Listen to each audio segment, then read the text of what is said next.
Դու երբեմն մտածել ես, թե ինչու են որոշ իրավիճակներ կրկնվում նորից ու նորից։ Ինչու ես դու հանդիպում նմանատիպ մարդկանց, զբաղվում նույնատիպ հակամարտությունների, լսում նույն խոսքերը, պարզապես ուրիշների շուրթերից։ Կարլ Յունգ ասում էր. ամեն ինչ, ինչը մեզ նյարդայնացնում է ուրիշներում, կարող է մեզ մոտեցնել ինքներս մեզ հասկանալուն։ Այս միտքը թվում է պարզ, բայց եթե նայել ավելի խորքից, այն կարող է փոխել կյանքի ընկալումը։ Պատկերացրու, որ իրականությունը պարզապես արտաքին բեմ չէ, այլ հայելի։ Ամեն ինչ, ինչ դու տեսնում ես, արտացոլում է քո ներքին վիճակները։ Մարդը, ով առաջացնում է քո զայրույթը, թշնամի չէ։ Նա արտացոլումն է այն բանի, ինչ դու չես ուզում տեսնել քեզ մեջ։ Այն իրավիճակը, որտեղ դու զգում ես անզորություն, պատահականություն չէ։ Դա հայելին է քո վախի, կորցնելու վերահսկողությունը։ Աշխարհը քո դեմ չէ։ Աշխարհը քեզ ցույց է տալիս, թե ինչ է կատարվում ներսում։ Յունգը պնդում էր, որ մարդու անհատականությունը մեկ ամբողջություն չէ։ Դա բարդ համակարգ է, որը բաղկացած է գիտակցությունից, հսկայական ստվերից, որտեղ ապրում է ամեն ինչ, ինչ մենք մերժել ենք, մոռացել կամ չենք ուզում ընդունել։ Այդ ստվերը չի անհետանում, եթե մենք այն անտեսում ենք։ Այն գտնում ենք հայտնվելու այլ մարդկանց միջոցով, պատահական դեպքերով, ցավով, որը չենք կարող բացատրել։ Դու կարող ես չընդունել քո ագրեսիան, բայց այն կարտահայտվի ուրիշների կոպտությամբ։ Դու կարող ես մերժել քո ինքնահիացմունքը, բայց այն կվերադառնա մարդկանց միջոցով, ովքեր անընդհատ բարձենում են։ Սա մետաֆիզիկա չէ։ Սա հոգեբանություն է։ Յունգը գրել է, մինչ դու չես գիտակցում քո անգիտակցականը, այն տղեկավարի քո կյանքը, իսկ դու կոչես դա ճակատագիր։ Քո կյանքի յուրաքանչյուր իրադարձություն քո հոգեկանի լեզուն է։ Երբ դու սկսում ես հասկանալ այդ լեզուն, դու դադարում ես լինել զոհ։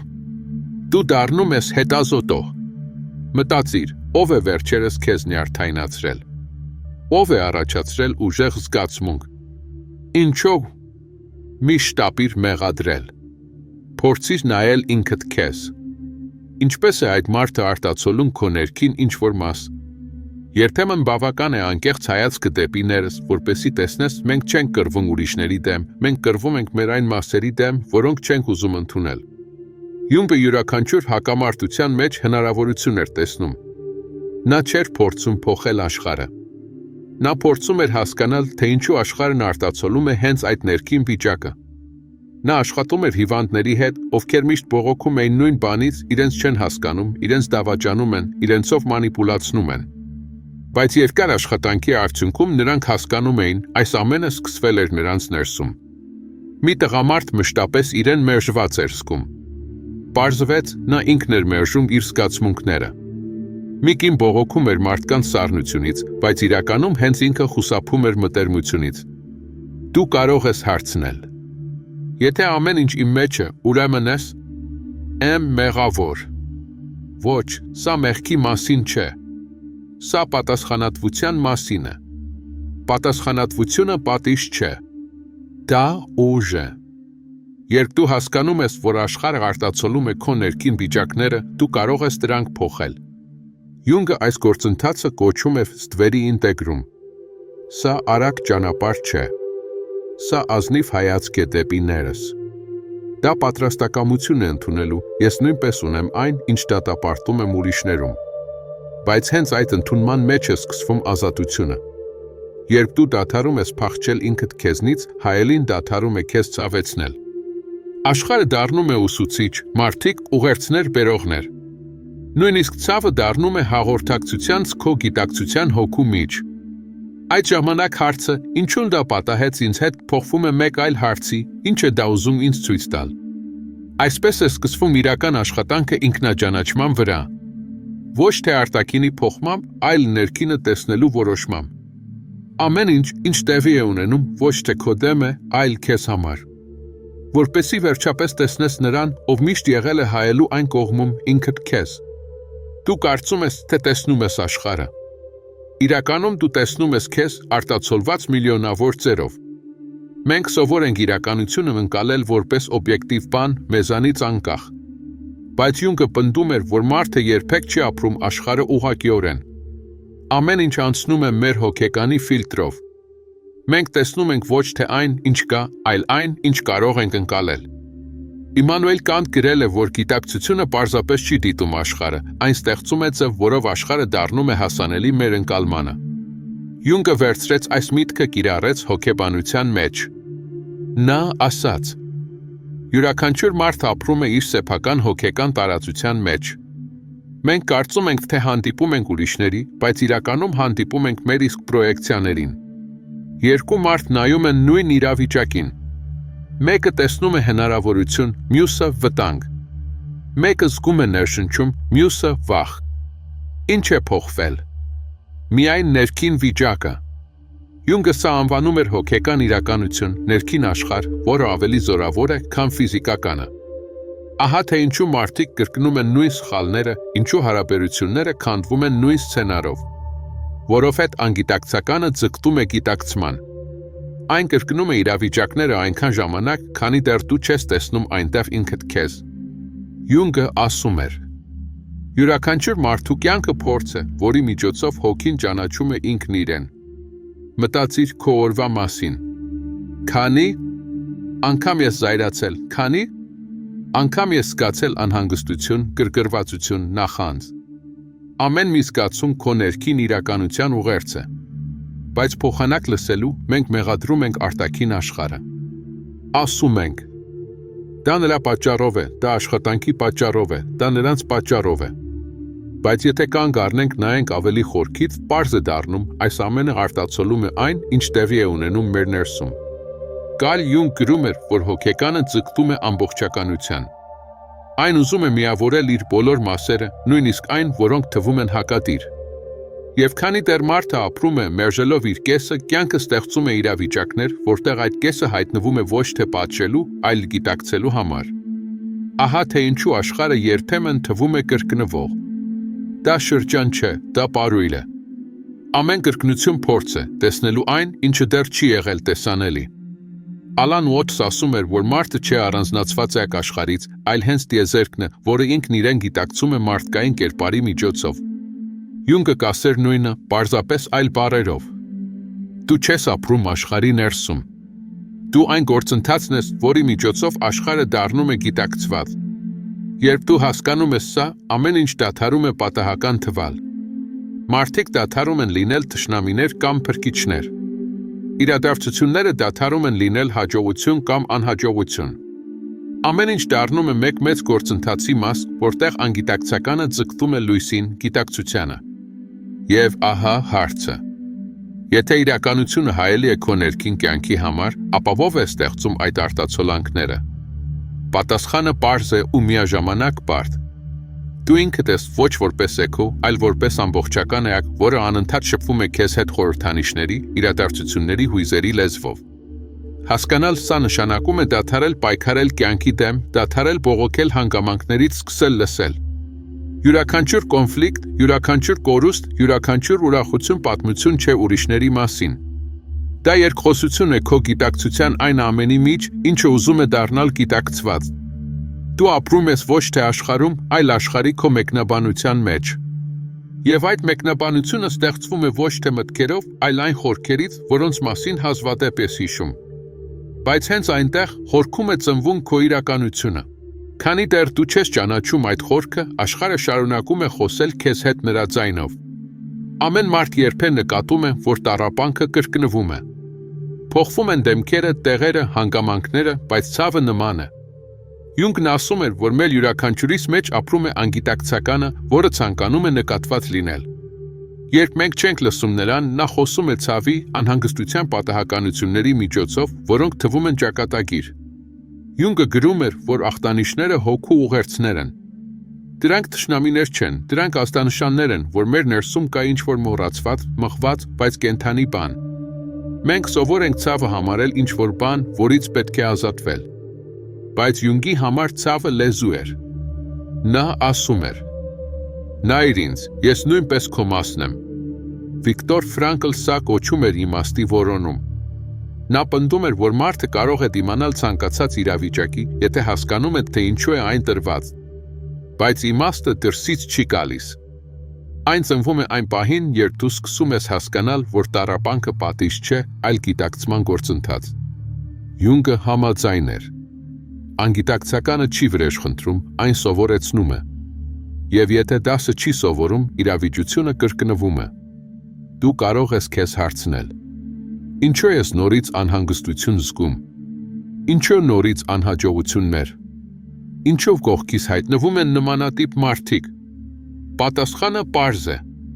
Քո ներսում կա մի մաս, որը ուզում է լսված լինել։ Այն ստեղծում է հանգամանքներ, որպեսզի դու վերջապես ուշադրություն դարձնես։ Սա ոչ արտաքին թշնամիներ են, ոչ կարմա, ոչ էլ չար ճակատագիր։ Սա քո սեփական էներգիան է, որը փորձում է դառնալ գիտակցված։ Յունգը հաճախ էր ասում, որ մարդը ապրում է չգիտակցված ցանմուշներով։ Դրանք գործում են ծրագրերի պես։ Օրինակ, ինչ որ մեկը վախենում է մենությունից, բայց անընդհատ հեռու է պահում մտերմությունը։ Մյուսը ուզում է ճանաչում, բայց ինքն է անտեսում իր ձեռքբերումները։ Մեկ ուրիշը երազում է խաղաղության մասին, բայց ընտրում է քաոսը։ Անգիտակցականը ստեղծում է արտաքին իրավիճակներ, ցույց տալու համար ներքին հակասությունները։ Ամեն կոնֆլիկտ կյանքի մեջ ներքին կոնֆլիկտի արտացոլումն է։ Երբ դու դատում ես ուրիշներին, իրականում մերժում ես քո մեջ եղած հատկությունները, որոնք չես ուզում ընդունել։ Երբ զգում ես վիրավորանք, դա նշանակում է, որ ներսում կա մի մաս, որը սպասում է ճանաչման։ Յունգը գրում էր, որ մարդը չի դառնում ամբողջական, խուսափելով խավարից։ Նա դառնում է ամբողջական, այն գիտակցելով։ Սա պահանջում է խիզախություն։ Ավելի հեշտ է մեղադրել ուրիշներին, քան նայել ներս։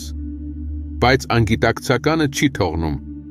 Այն նորից ու նորից վերադարձնում է նույն իրավիճակները, մինչ դու չտեսնես էությունը։ Յունգը սա կոչում էր կրկնվող ճակատագիր։ Այն գոյություն ունի ոչ թե քեզ տանջելու, այլ քեզ արթնացնելու համար։ Մտածիր մարդու մասին, ով քեզ խորապես ցավեցրել է։ Ինչու հենց նա է առաջացրել այդպիսի արձագանք։ Ինչն է նա քո մեջ շարժել։ Եթե պատասխանես ազնվորեն, կարող ես այնտեղ տեսնել ոչ թե թշնամի, այլ հայելի։ Եվ հենց այդ պահին է սկսվում բուժումը։ Յունգը պատմում էր իր հիվանդուհու մասին, որը միշտ բողոքում էր, որ բոլորը փորձում են նրան վերահսկել։ Նա անընդհատ փոխում էր աշխատանքը, միջավայրը, բայց բախվում էր նույն բանի։ Վերջում նա հասկացավ, դա ուրիշները չէին։ Դա ինքն էր, ով չէր կարողանում վստահել։ Երբ նա ընդունեց իր վերահսկելու ցանկությունը, աշխարհն այլևս թշնամական չթվեց։ Ցավը նամակ է, որը չի կարելի անտեսել։ Եթե չկարդաս այն այսօր, այն կգա վաղը ավելի բարձր ձայնով։ Բայց երբ դու կարդում ես, հասկանում ես, իմաստը լուծում է ցավը։ Յունգը ասում էր, որ գիտակցությունը լույս է։ Երբ լույսը ընկնում է ստվերի վրա, խավարը անհետանում է ոչ թե պայքարով, այլ գիտակցմամբ։ Ուստի եթե հիմա քո կյանքում կա կրկնվող իրավիճակ, միշտ ապիր մեղադրել աշխարհին։ Հարցրու ինքդ քեզ. ինչ է սա փորձում ինձ սովորեցնել։ Ինչ մասն է իմ մեջ ուշադրություն պահանջում։ Այս հարցը ավելի կարևոր է, քան ցանկացած բացատրություն, որովհետև հենց դրա միջոցով է անգիտակցականը վերածվում գիտակցման։ Եվ այն, ինչ թվում էր պատիժ, դառնում է ուղեցույց։ Ամեն կոնֆլիկտ վերածվում է դասի։ Ամեն ցավ քայլի դեպի ամբողջականություն։ Անգիտակցականը թշնամի չէ։ Այն քո զրուցակիցն է։ Այն չի քանդում քո կյանքը։ Այն օգնում է քեզ դառնալ ինքդ քեզ։ Մարդը ողջ կյանքում փորձում է վերահսկել իր հետ տեղի ունեցողը։ Մենք ծրագրեր ենք կազմում, ռազմավարություններ մտածում, պայքարում հանգամանքների դեմ։ Բայց որքան շատ ենք փորձում կառավարել, այնքան ավելի մեծ է դառնում անհանգստությունը։ Յունգը գրում էր, որ գիտակցության ճանապարհը սկսվում է ոչ թե վերահսկումից, այլ դիտարկումից։ Երբ դու դադարում ես կռվել կյանքի դեմ, սկսում ես նայել նրան որպես գործընթացի, ինչ որ բան ներսում փոխվում է։ Էքոն զիջում է տեղը գիտակցությանը։ Յունգը սա անվանում էր անցում էքոից դեպի ինքնություն։ Էքոն ուզում է կառավարել։ Այն բաժանում է ամեն ինչ հաջողության ձախողման, բարի չարի։ Ինքնությունը պարզապես դիտում է։ Այն չի պայքարում, այն հասկանում է։ Այս ընկալման մեջ կա այնպիսի ուժ, որը հնարավոր չէ ձեռք բերել ինքներդ ձեր նկատմամբ բռնությամբ։ Սյորեն Քերկեգոր ասում էր, որ անհանգստությունը ազատության նշանն է։ Նա կարծում էր, որ մարդը վախենում է ոչ թե տառապանքից, այլ ընտրությունից։ Մեզ վախեցնում է այն գիտակցությունը, որ կյանքի իմաստը ծնվում է ոչ թե դրսից, այլ ներսից։ Կարլ Յունգ հաստատեր այս միտքը։ Անգիտակցականը հնարավոր չէ վերահասկել, բայց այն հնարավոր է հասկանալ։ Եվ երբ հասկանում ես, կյանքը դադարում է լինել թշնամի։ Շատերը կարծում են, որ հասունությունը խնդիրներ լուծելու կարողությունն է։ Բայց Յունգը գրում էր, որ իրական հասունությունը խնդիրների առաջացման գործընթացը տեսնելու կարողությունն է։ Երբ գիտակցում ես, որ կոնֆլիկտը թշնամի չէ, այլ հայելի, պայքարը կորցնում է իմաստը։ Այդ պահին ի հայտ է գալիս նոր ուժ, ականատես լինելու կարողություն։ Սա է անցումը վերահսկումից դեպի գիտակցում։ Մենք սովոր ենք արձագանքել, պաշտպանվել, ապացուցել, խուսափել։ Բայց եթե կոնֆլիկտի պահին դու կարող ես կանգ առնել ու քեզ հարց տալ, ինչ եմ հիմա զգում, սկսվում է գիտակցության աշխատանքը։ Այն չի ճնշում, այն լուսավորում է։ Յունգը նկատում է, թե ինչպես իր պացիենտները դիմադրում էին իրենց ներքին գործընթացներին։ Նրանք ուզում էին ազատվել անհանգստությունից, մոռանալ անցյալը, ջնջել իրենց ստվերը։ Բայց որքան շատ էին փորձում, այնքան ավելի էին տառապում։ Միայն այն ժամանակ, երբ մարդը սկսում էր դիտել իր վիճակները առանց դատելու, տեղի էր ունենում իրական փոփոխություն։ Յունգը սա կոչում էր փոխակերպում գիտակցման միջոցով։ Նա գրում էր, որ գիտակցությունը չի ոչնչացնում խավարը, այլ դարձնում է այն տեսանելի։ Եվ երբ դու տեսնում ես, թե ինչ է տեղի ունենում, դադարում ես լինել գերի։ Այլս կարիք չկա պայքարելու։ Դա չի նշանակում հանձնվել։ Դա նշանակում է դադարել պատերազմել այն բանի դեմ, ինչը փորձում է քեզ ինչ-որ բան ցույց տալ։ Երբ մարդը դադարում է պայքարել իր իսկ դեմ, սկսվում է ամենահանգիստ, ամենախորը բացահայտումը։ Նա հասկանում է, որ երբեք չի եղել իր մտքերը, վախերը կամ դերերը։ Ամեն ինչ, ինչ նա համարում էր ինքն իրեն, ընդամենը ձերի մի հավաքածու էր, որոնց միջոցով գիտակցությունը փորձում էր տեսնել ինքն իրեն։ Յունգը սա անվանում էր հանդիպում ինքնության հետ, այն ներքին կենտրոնի, որը դիտում է ամեն ինչ, բայց ոչնչի հետ չի նույնանում։ Մենք սովոր ենք ասել. Ես անհանգիստ եմ, ես տառապում եմ, ես կորած եմ։ Բայց Յունգը առաջարկում էր այլ դիտանկյուն։ Իմ մեջ կա անհանգստություն, իմ մեջ կա տառապանք, իմ մեջ կա կորածություն։ Սա բառախաղ չէ, սա տեսանկյան փոփոխություն է։ Երբ դու դադարում ես լինել գիտակցության բովանդակությունը, դառնում ես հենց գիտակցությունը, ամեն ինչ փոխվում է։ Խնդիրները մնում են, բայց կորցնում են իրենց իշխանությունը։ Յունգը գրում էր, որ ինքնության գիտակցումը հոգոր նվաճում չէ, այլ բնական գործընթաց։ Դա պահն է, երբ մարդը դադարում է լինել բեկոր, իրեն զգում է ամբողջական։ Այս վիճակում դու այլս չես բաժանում քեզ լույսի խավարի։ Ամեն ինչ դառնում է մեկ շարժման մաս, որը պետք չէ դատել, պետք է պարզապես տեսնել։